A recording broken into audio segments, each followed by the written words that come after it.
Hello दोस्तों, शुरू करते हैं आज की कहानी। माँ, मेरी हर चीज़ मुझ तक पहुँचने से पहले जीजी तक पहुँच जाती है। यही मेरे लिए हमेशा आपका सरप्राइज गिफ्ट रहता है। जब लाती हैं तो मुझे यह कहकर दिखाती हैं कि ये लो तुम्हारे लिए लाई हूँ, और अपने पास छुपा कर रख लेती हैं। मैं इंतज़ार ही करती रह जाती हूँ कि वो चीज़ आप कब मुझे पहनने के लिए देंगी। खैर, वो आपकी चीज़ आप जो चाहे करें, चाहे जिसे दें, लेकिन इस बार तो आपने हद ही कर दी। सुरुचि ने पूछा, बहू, यहाँ तो सब तुम्हारा ही है। अगर उसमें से थोड़ा बहुत बेटी को दे दिया तो घट थोड़े ही जाएगा। हम लोग तो अपने मायके की भी हर चीज़ अपनी नंदों को दे देते थे, उफ भी नहीं करते थे। तुम्हारी ज़रा सी चीज़ उठाकर ले ली तो तुम मुझसे जवाबदेही कर रही हो। ललिता जी चमकते हुए बोली, ज़रा सी चीज़ नहीं थी, वो मेरे मायके का हार था। आपने मुझसे बिना पूछे ही उठाकर जीजी को दे दिया। अरे, पहनने के लिए लिया है, कोई हमेशा के लिए नहीं लिया है जो तुम इतना नंग नाच दिखा रही हो।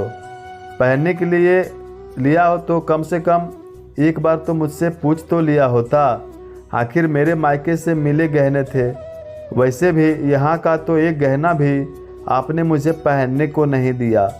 जब भी देती हैं मायके से मिले गहने पहनने को देती हैं। अगर मेरे पिता ने मुझे गहने ना दिए होते तो आप तो मुझे कभी गहने पहनने को ही नहीं देती।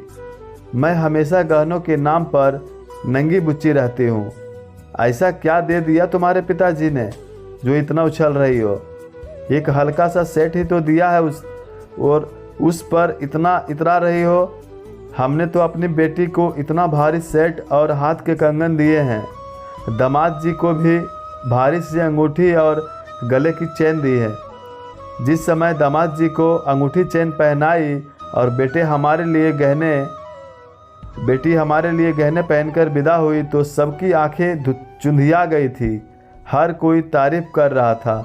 तुम्हारे पिता ने गहनों के नाम पर ये हल्का पतला सेट पकड़ा दिया, हाथ के कंगन, और दामाद को चैन तो उन्होंने दी ही नहीं। माँ, आप तो अपने दिए गहनों का इतना गुणगान कर रही हैं। वो अपने बेटी को दिए हैं, बहू को नहीं। बहू को तो आपने एक नाक की कील भी नहीं दी, वो भी ये कहकर कि हमारे यहाँ नाक की कील और बिछिए हमेशा मायके के पहने जाते हैं। आपने अपना पल्ला झाड़ लिया।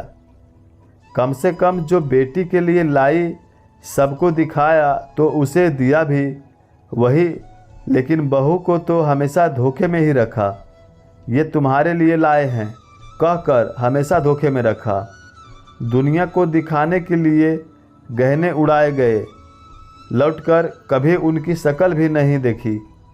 मैंने तो खैर कभी उन गहनों को लेकर आपसे पूछताछ नहीं की, लेकिन आप ही अपनी तरफ से सुनाती रहती थी। वो तो ऐसे ही चढ़ा दिए थे, लेकिन लिए हम बेटी के लिए खरीदे थे। 4 दिन बाद उसका ब्याह भी तो करना है। वो हमारे गहने हैं, जिसे चाहे दे। तुम ये मत समझना कि तुम्हें चढ़ा दिए तो वो तुम्हारे हो गए। तुम इस धोखे में मत रहना, तुम्हें चढ़ाए तो तुम्हारे हो गए। कभी देखने पहनने को भी नहीं दिए, ऊपर से पूरी ठसक से सुनाती भी रहती हो। मैं तो कहती हूँ, जब देने नहीं है तो फालतू का दिखावा क्यों करना। मेरे पिताजी को जो देना था उन्होंने दिया, दुनिया के सामने दिया। ये नहीं किया कि दुनिया के सामने कुछ और अंदर की कहानी कुछ और। मुझे आपके गहने नहीं चाहिए, आप उन्हें अपने पास रखिए या बेटी को दीजिए, लेकिन मेरे मायके के गहने पर आंखें मत गड़ाइए। मेरे पिता ने अपनी मेहनत की गाढ़ी कमाई से खरीद कर दिए हैं। आपको बहुत बहुत बधाइयाँ, जिनके पास बेटी को देने के लिए बहुत कुछ है लेकिन बहू को देने के लिए कुछ भी नहीं। सुरुचि अपनी बात कहकर चुप हो गई। सबके घरों में घर के बड़े ही गहनों का रख रखाव करते हैं, लेकिन इसका मतलब ये नहीं होता कि बहू को कभी पहनने को ही नहीं दिए जाते।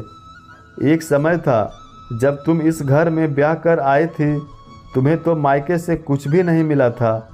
जब माँ तुम्हें कुछ पहनने को नहीं देती तो तुम कैसे कुम्हला जाती थी, क्योंकि तुम्हें गहनों का बहुत शौक था, जिसे देखते हुए हमने धीरे धीरे करके तुम्हें इतने सारे गहने बनवा कर दिए हैं।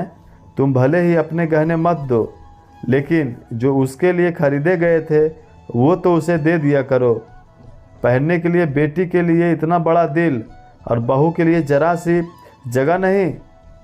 जब तुम बहू को अपनी किसी चीज़ में हिस्सा नहीं दोगी तो कल किस हक से उसे सेवा करवाओगी। उसका दिल तो तुम्हारी इन तुच्छ हरकतों से फट चुका होगा। ललिता जी के पति सुदर्शन जी पत्नी को समझाते हुए बोले, दोस्तों ऐसा क्यों होता है? ससुराल में बहू को पूरा घर तो संभालने को दे दिया जाता है, लेकिन गहनों वगैरह तो उसे देखने को भी नहीं मिलते। सास इस तरह का व्यवहार करती हैं जैसे वो सब साथ लेकर आई थी। उन्हें भी तो अपनी सास से विरासत में गहने मिलते हैं, तो फिर वो खुद जीते जी बहू को क्यों नहीं सौंपती?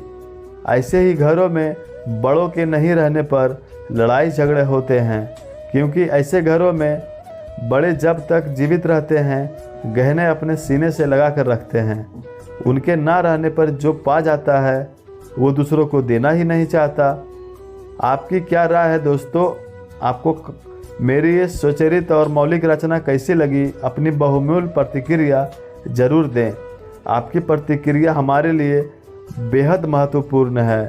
तो दोस्तों, अगर चैनल पर नए हैं तो सब्सक्राइब कर दीजिएगा और वीडियो को एक लाइक कर दीजिएगा। धन्यवाद।